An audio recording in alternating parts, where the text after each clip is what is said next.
الجزء الثاني طبعا بتاع الامتحان الاسترشادي بتاعنا. بيقول لي هنا القطعه read the following passage and choose the correct answer from A, B, C. تمام؟ طيب نبدا مع بعض في القرايه. بيقول لي in recent decades the world has faced serious environmental challenges such as climate change, air pollution, and the devolution of natural resources. As a result, many countries have turned to renewable energy sources as sustainable solution for the future. Renewable energy comes from natural sources that are continuously renewed, such as sunlight, wind, water, and geothermal heat. Unlike fossil fuels, these sources don't produce harmful greenhouse gases when used to generate electricity. طبعا القطعه الاولانيه بتاعتي مهمه جدا. طيب يقول لي في العقود الحاليه العالم يواجه serious environment يعني مشكلات خطيره. serious environmental challenge تحديات such as climate change. طبعا climate change معناها عندي التغيرات المناخيه تمام، او التغير المناخي. air pollution تلوث الهواء and devolution. طيب كلمه جديده صعبه جدا معايا ابقى بخلي بالي منها عشان هيجي طبعا تحت يقول لي ما معناها ايه. طبعا devolution معناها ندره، انضاب، يعني حاجه قله جدا وحاجه يعني مش هنبقى قادرين ان احنا تبقى موجوده عندنا. of natural resources من الموارد الطبيعيه. as a result وكنتيجه لذلك many countries كثير من الدول تحولت الى الطاقه المتجدده اللي هي renewable energy المتجدده. تمام؟ sources اللي هي المصادر as sustainable solution كحل مستدام اللي هي الطاقة المستدامة أو الطاقة المتجددة for the future للمستقبل. renewable energy الطاقة المتجددة comes from natural sources أتت من الموارد الطبيعية و constantly اللي هي طبعا مستمرة renewed such as مثل ضوء الشمس sunlight wind الرياح water المية and geothermal heats الطاقة الحرارية اللي هي الطاقة اللي في باطن الأرض. تمام. unlike fossil fuels كلمة fossil fuels معناها الوقود الحفري. الوقود الحفري اللي هو بينتهي جاي من اللي هو بيبقى في باطن الارض من الاف السنين اللي هي طبعا عندي الاويلز والكلام ده كله بتستخرج منه الكيروسينز البترول البنزين والكلام ده كله. these sources هذه المصادر don't produce harm greenhouse لا تنتج غازات دافئه يعني ما بتلوث الجو ما بتاثرش عليا اللي هي الجرين هاوسز اللي هي الغازات الدفيئه او الغازات السامه اللي بتلوث عندي الجو طبعا الناتج من الكربون دايوكسيد من الناتشرال من الفوسيل فيولز which used to generate electricity اللي هي بتولد عندي الكهرباء. one of the most popular forms واحده من اهم المصادر دي renewable energy solar power الطاقه الشمسيه. طبعا solar panels الالواح الشمسيه نخلي بالنا من باور وبانلز.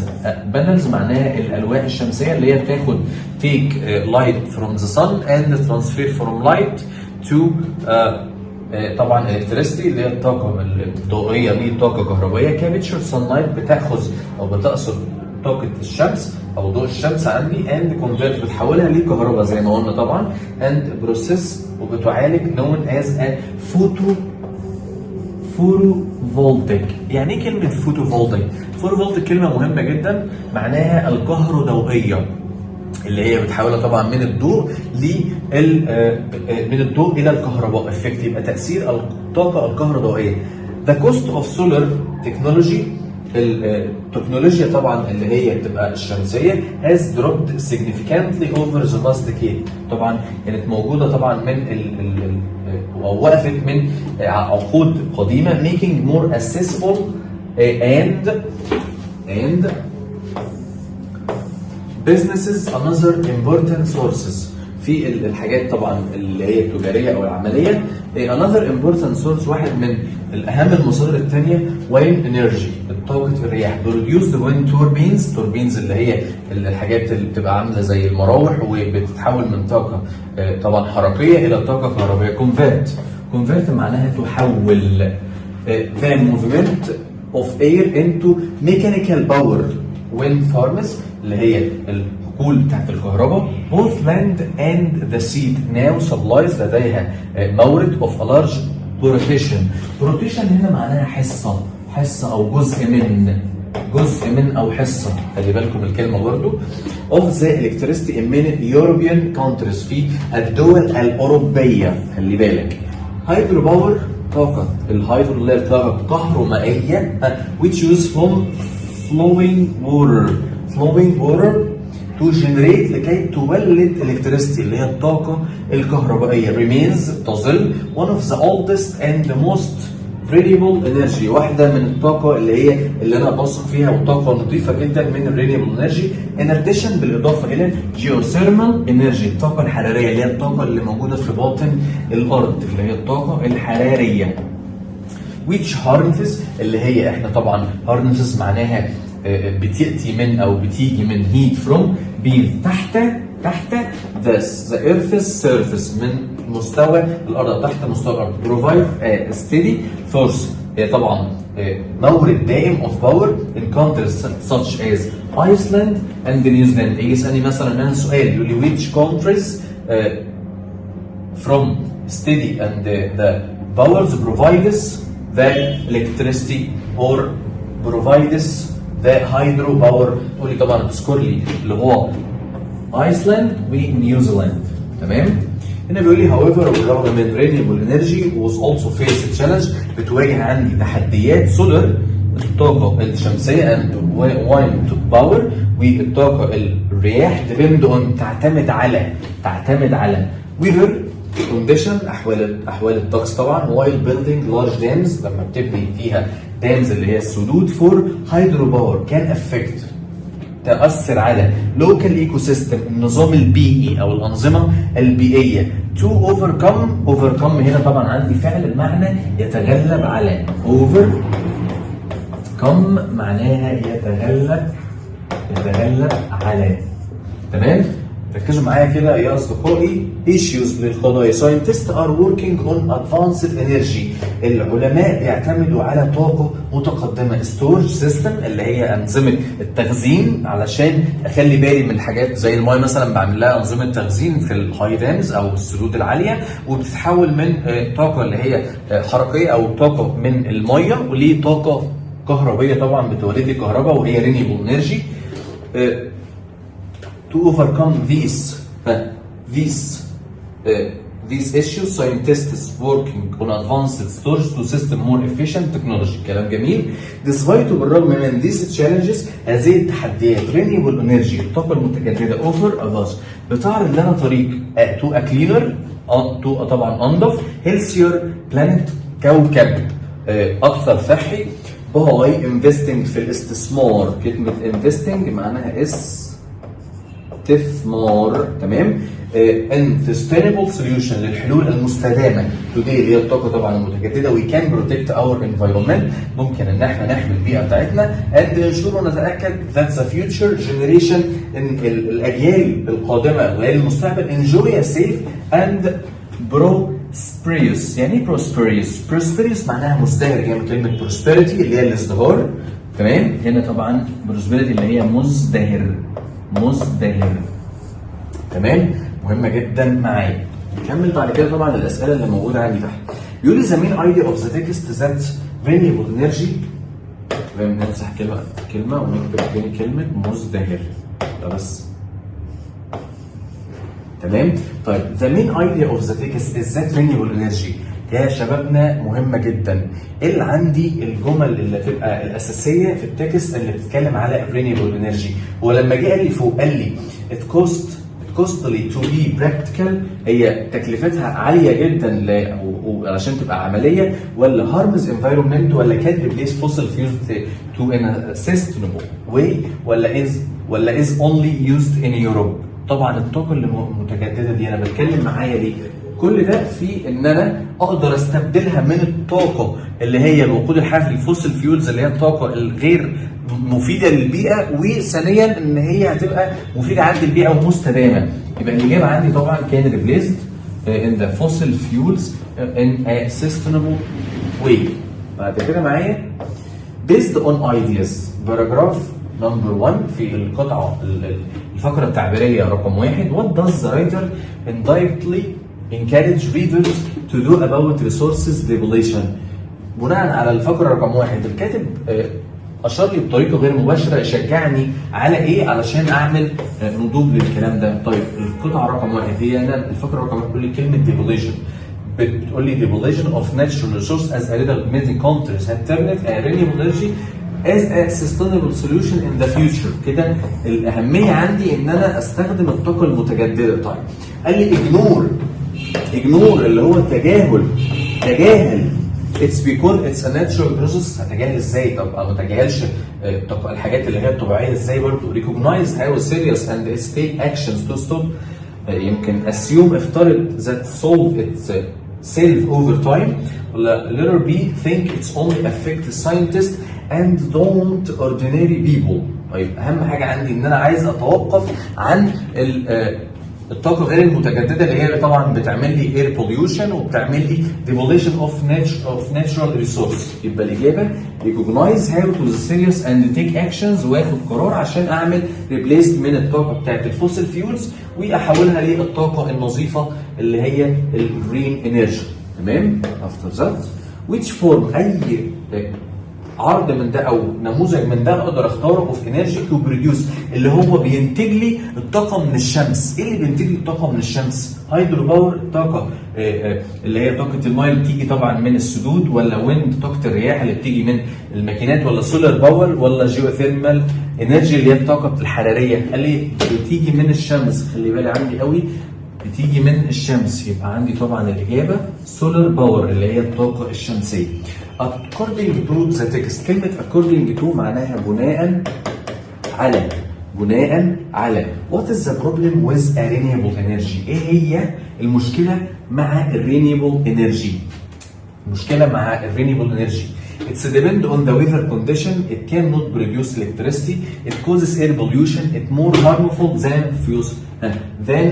fossil fuels اللي هي طاقة الغير متجددة اللي هي طاقة الوقود الحفري. ارجع المشكلة بتاعتها ايه عندي طبعا يا مستر؟ من الموجود عندي ان هي طبعا بتعتمد على، قلنا في القطعة عندنا لما بتيجي على الكونديشنز about the wind. ارجع طبعا للقطعة اللي بيقول لي هي يا مستر depend on بتعتمد على on the weather condition على احوال الطقس. طب انا دلوقتي لو حاله الطقس عندي في وينتر في سمر الكلام ده كله، يبقى طبعا مهمه جدا هي الاجابه عندي هتبقى عندي اتس ديبند اون بتعتمد على كونديشن ويذر. يبقى الاجابه عندي يا شباب اتس ديبند اون بتعتمد على ويذر كونديشن. 24 the tone of the message is mostly اللهجه او الطريقه بتاعت القطعه اللي موجوده عندي هنا بتتكلم على ايه؟ اللي بتتكلم عندي كريتيكال هام جدا، هوميوس اللي هو فكاهيه، ولا كلمه هوميوس اللي هي فكاهي مستر اهي فكاهي سوري معلش نمسح دي كده فكاهي، ولا ايموشنال عاطفي، ولا انفورماتيفز، ولا شيء اساسي او شيء ضروري؟ قال لي طبعا هو شيء هام علشان ان انا احول الطاقه اللي هي الغير متجدده لطاقه متجدده من رينيبل انرجي تو رينيبل انرجي. يبقى كريتيكال، كلمه كريتيكال معناها هام جدا. تمام؟ 25 based on the passage بناء على القطعه what can be inferred تشير الى الشيء الذي يشير الى about the future اللي هي المستقبل of renewable energy. It will be replaced by fossil fuels. It will disappear soon. It will likely continue to grow. It's not supported by the government. احنا بنشير what can we infer نشير about the future renewable energy دي تبقى ايه؟ It will replace هتبقى مكان الفوسيل فيوز. ايوه طبعا تبقى مكان الفوسيل فيوز عشان هي الطاقه المتجدده واللي بتحمي عندي البيئه من اي حاجه سامه. مش طبعا it will disappear soon. It will likely من المرجح continue to grow. It's not support مش هتبقى داعمه by the government من الحكومه. تمام؟ طيب بعد كده عندي بيقول لي according to the passage which country mentioned using geothermal energy. اي الدول اللي هي بتستخدم الطاقه الدفيئه او الطاقه الجيوثيرمال. رجعنا عندي للقطعه برضه تاني اهو بيقول لي هيدرو باور flowing water to generate electricity means all reliable طاقه موثوق بها او طاقه نظيفه. geothermal energy which harnesses heat from beneath earth provide a steady surface of water in countries الدول in as Iceland and New Zealand. يبقى geothermal في الايسلاند اند نيوزيلاند. يبقى مين اللي جوه اي حاجه معايا هي مستر عندي طبعا اللي هي ايسلاند. طبعا ما فيش في فرنسا في اوروبا، ما فيش في ايجيبت، ما فيش في اليابان. which statement اي جمله summarize paragraph 2 of the passage. طبعا لازم ارجع تاني للقطعه رقم 2 واحللها عشان اقدر اختار عندي بالظبط ايه هي. طبعا القطعه رقم 2 one of the most popular forms، واحده من الاشكال الرائجه او الشائعه of renewable energy solar power، هي الطاقه الشمسيه. السولار بانلز الالواح الشمسيه كبيكتشر بتاخذ او بتأثر الضوء الشمس وبتحولها الى كهرباء ثرو من خلال معالجتها عن طريق الطاقه او التاثير الكهروضوئي اللي هي فوتو فولتيك. ذا كوست اوف سولار تكنولوجي، الطاقه اللي هي بتاعت التكنولوجي، طبعا الطاقه اللي هي بنحولها من الطاقه الكهربائيه الى طاقه كهربائيه، طبعا دي طاقه التكنولوجي has dropped significantly over the past decade making it more accessible. يمكن اتصال بها homes, businesses and another important source when the energy produced when turbines convert movement of air into mechanical power when farmed both on land and at sea. Now supply a large proportion، هي حصه من electricity in many European countries. كلام جميل. بنتكلم عن وين طاقة الرياح والسولار. explain how solar and wind energy convert natural resources into electricity and are becoming more common. طبعا هي الإجابة طبعا هتبقى عندي ديت. It's argue بتناقش that solar energy remains too costly، مرتفعة جدا install or maintain، ولا describe بتوصف how hydropowers in the oldest most valuable energy of sources still used in many countries، ولا it focus on the environmental problems caused by burning fuels. قال طبعا هي الإجابة عندي رقم إيه اللي هي طبعا بستخدمها بتوضح لي السولار and wind energy، بحولها طبعا لناتشورال ريسورسز into electricity للكهرباء and becoming more common، وهي طبعا اللي هتبقى أكتر شائعة. تمام؟ طبعا جزء الترجمه موجود معايا مهم جدا، ترجمه من الانجليش للعربي. طبعا هنا بيقول لي الجمله رقم 36 although artificial intelligence can write, paint and compose music many people believe it can never replace human creativity. Will the future prove them right or wrong؟ طيب الإجابة طبعا بتاعت السؤال بتاع الترجمة مهمة جدا، لأن الكلمة بتفرق معايا. أي حاجة غلط أو أي كلمة غلط أو حاجة فيرب أو حاجة نون بدلتها بتفرق معايا كتير جدا. ليه؟ طيب نعرف هنا الترجمة. على الرغم من الذكاء الصناعي يمكنه أن يكتب ويرسم ويؤلف الموسيقى، إلا كثيرا من الناس يعتقدون أنه يستطيع أن يحل محل الإبداع البشري فيثبت المستقبل على أنه على حق. تمام؟ ايه الفرق ما بين الجمله دي وننزل على رقم ب؟ رغم ان الذكاء الاصطناعي لا يستطيع الكتابه او الترسيم او تلحين الموسيقى، وهنا يؤلف الموسيقى. طيب الا ان بعض الناس يظنون انه افضل من الابداع البشري، فهل سيثبت المستقبل انهم محقون ولا رغم برغم قدره الذكاء الاصطناعي على الكتابه والرسم وتلحين الموسيقى يرجع ان نقول ان يحل محل بعض اشكال الذكاء البشري في المستقبل. الذكاء البشري طبعا انا بقرا لسه ما بختارش دلوقتي غير لما بحدد عندي الكلمه الصح من الفعل او من الاسم او الاضافات اللي موجوده عندي، كلمه غلط كلمه صح، ده اللي بيفرق معايا.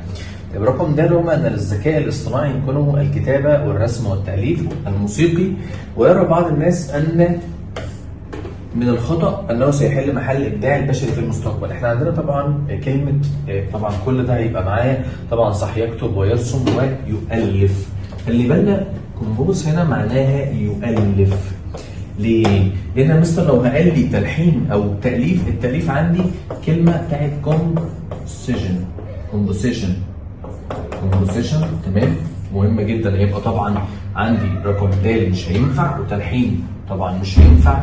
طيب الاجابه عندي على الرغم من ان الذكاء الصناعي يعتقدون انه على حق، لان طبعا الكومبوز هنا معناها يؤلف اللي هو كومبوز عندي مهمه جدا. طيب الترجمه اللي معايا بعد كده بيقول لي online learning provides students with a great flexibility but it also requires strong self-discipline and time management skills. Can technology ever replace real classroom؟ قال لي يوفر التعليم الإلكتروني عبر الإنترنت students للطلاب طيب كلمة flexibility معناها ايه؟ لو عرفت flexibility هي معناها مرونة. مرونة يعني ايه؟ يعني اقدر ان انا اتعامل مع ده واقدر اتعامل مع ده في اي حاجة، عنده مرونة، عنده فكر اقدر ان هو ياخد ويدي فيه الاوامر او الطلبات، لكنه يتطلب ايضا انضباطا ذاتيا قويا ومهارات في اداره الوقت. فهل يمكن للتكنولوجيا ان تحل محل الفصول الدراسيه ام التعليم عبر الانترنت؟ قال يمنح الطالب حريه. طيب لا مش هينفع طبعا، احنا عايزين مرونه. طيب الدراسه على الانترنت سهله جدا، وقال تحتاج الى اي جهد وتنظيم من جانب الطالب ولا يوفر التعليم مرونه تامه للطالب؟ لا طبعا هي الاجابه مرونه كبيره. الاجابه عندي الصح رقم الف هنا، لان هي مرونه كبيره. ويكمل لي اللي هي عايز discipline and time management skills، انضباطا قويا ومهارات في اداره الوقت اللي هي management طبعا skills. تمام؟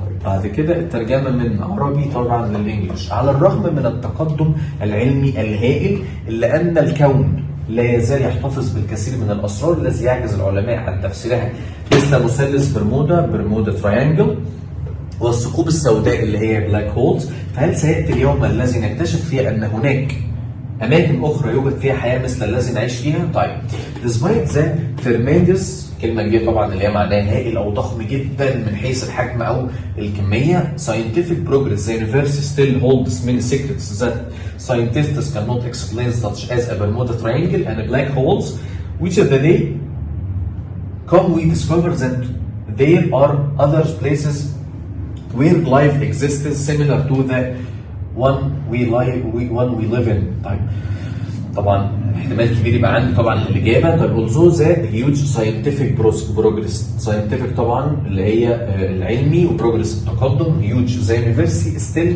holds many secrets that scientists cannot explain, such as a Bermuda Triangle, that will they come when they discover that if other خلي بالي عندي is other places، عندي فوق اور مش هينفع هنا الاجابه طبعا عشان is others places عايزه جمع، انت حطيت لي هنا الفعل المساعد عندي is مش هينفع. تمام؟ طيب عندي بعد كده نوصل رقم 3. although the terms scientist progress the universe still hold. طيب هو universe هنا طبعا هي عندي طبعا universe اللي هو الكون we still hold. طب الكون ده مفرد، الكون ده حاجه واحده بس عندي هنا hold، عايز احطها في زمن المضارع البسيط اللي هو الاس والاي اس والاي اس. انا ما لقيتش عندي هنا طبعا الفعل مضاف له اس لان اليونيفرسي مفرد، فبستخدم معاه المفرد، فالفعل ما ضافلوش اس على زمن البريزنت سيمبل فمش هينفع. طيب تمام.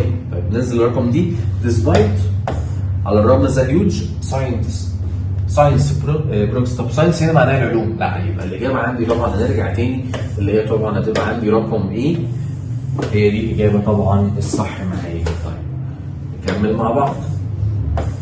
هنا بيقول لي على الرغم من ان التكنولوجيا جعلت حياتنا اسهل واسرع الا ان الناس في العصر الحديث يشعرون ان وقتهم اصبح اقل من وقت مضى، فهل السبب هو كثره المهام ام اننا لا نحسن تنظيم الوقت؟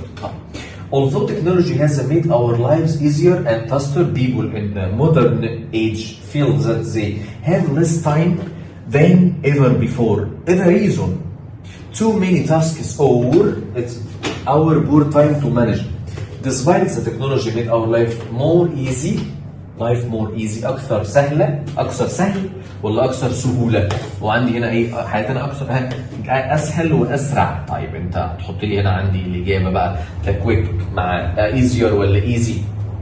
It's modern times to feel that become less than before is a reason many works، الأعمال ولا المهام؟ خلي بالي معايا برضو مهمة جدا. ولا although the technology has made easy and fast but people nowadays هذه الأيام بدور عليها على هذه الأيام أو الحاجات اللي موجودة عندي فيها طبعا مش موجودة هنا shorter than any before and still because it's too many jobs، كثير من الوظائف. ازاي بقى انا عندي ازاي هنا وظائف؟ خلي بالك قال لي بره تاسكس، قال لي وركس، قال لي جوبسز. طيب خلي بالي ان الكلمات مهمه جدا معايا، فرقت بيها هعرف اجيبها معايا صح. طيب despite the fast technology people in this age feel they don't have enough time is the reasons having a lot of things to do they can organize their time. قال لي لا طبعا مش هينفع fast technology وage we don't have enough time with the reason having a lot of things. الإجابة طبعا عندي هتبقى عندي اللي هي رقم ايه طبعا. الإجابة عندي هتبقى رقم ايه هي الإجابة طبعا هي الصح. ليه؟ عندي في القطعة اللي موجودة معايا كل حاجة ماشية لايف ايزير، هي أسهل وأسرع، والناس في العصر الحديث مودرن ايج فيلز هاف ليس تايم. طبعا مع لسه بتيجي مع الشيء الذي لا يعد اللي هي جاية من ليتل. الدرجة الثانية طبعا من المقارنات. تمام؟ before is a reason to many tasks to management and our poor time management. تمام؟ نكمل طبعا مع بعض. طبعا معايا اسئله القصه بتاعت طبعا ادموند مهمه جدا ولازم اخلي بالي منها فيها. طيب بيقول لي اول سؤال كومبير ادموند هولز ويز فرنانديز جيليوس. من هو فرنانديز اللي هو طبعا مارد مرسيدس. هاو دو ذي تو ايموشنز ليد تو كونفليكت ادى الى صراع. قال لي طبعا اول حاجه موجوده معايا اكتب هنا ادموند is filled مليء بيه optimism هنا طبعا معناها التفاؤل. when he is getting married من of Mercedes. مين طبعا اللي هي كانت موجوده معايا مرسيدس. او جازيليوس leads Fernandez to betray Edmond. رقم 2 معايا طبعا زي جيليوس اللي هي الغيوره made Fernand to betray Edmond. ان هو يخون. كلمه betray معناها طبعا يخون. تمام. اكمل بعد كده. بيقول لي حاجه مهمه جدا وخطيره علشان لما اجي اجاوب السؤال ده لازم ابقى فاهم انا بعمل ايه وابقى عارف ايه اللي موجود معايا. طيب بعد كده how do you think the promise of the great wills can motivate يشجع او يحفز someone to survive hardship give to reason. قال لي اول حاجه ازاي اشجع. قال لك the promise of the wills as a powerful mental. يبقى the promise of the wills make a good mental power. الحاجه دي او العرض ده اللي بيبقى موجود معايا طبعا هو اللي بيخليني ان انا اتطور يبقى عندي عقليه ذات سلطه. الحاجه اللي بتبقى موجوده معايا دي بتبقى مهمه قوي قوي قوي قوي. بيقول لي wills is often طبعا رقم 2 wills is often او often is very significance for empowerment. يعني ايه الكلام ده؟ طبعا الكلام اللي موجود معايا ده هو اللي بيخليني اعرف ازاي empowerment. يعني الثروه هي عاده شيء مهم جدا في تاسيس القانون اللي كان عند ادموند وبيأسسه عشان يقدر يعمل طبعا بعد ما طلع من البريزون وبقى عنده السلطه او الثروه الكبيره اللي موجوده معاه.